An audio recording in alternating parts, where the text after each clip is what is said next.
Kei te whakatika te whaitua o te whanganui ātara I a iano kei Pākia rātau e tētahi ru whenua nui pērā I tērā I o tautahi. Ko tētahi o ngā rautaki e whakaarotia ana, ko te tuku I ngā wharepaku ki ngā kāinga o tō rātau rohe.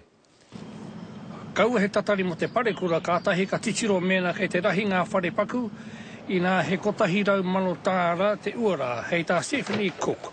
Ko whakarite e te kaungihera hei tīmata te kaupapa hoko wharepaku.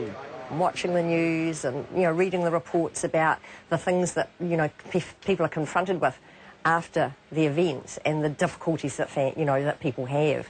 And two of the key things seem to be the lack of toilet facilities and the lack of water, and they're really essential.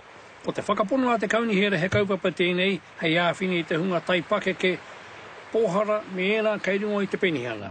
Hei tā te kaumātua nei, ka ore he koha I ko atu, mena ko te kaunihera, kei te waha I ngā utu. Koe nā, ai paite nā whakaaro ki au, ai hoki nō ko kōrero a maratau e whi ngā mea kai runga penihana.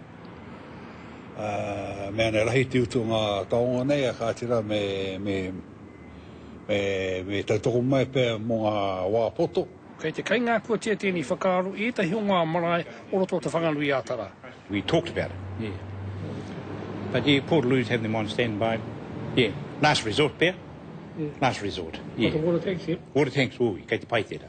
Ko te tūmanako a te kaunihera, kia oti te tuari a wharepaku ki ngā kāinga I roto o ngā tau e rima e tūmai nei. Joe Glenn, te karere.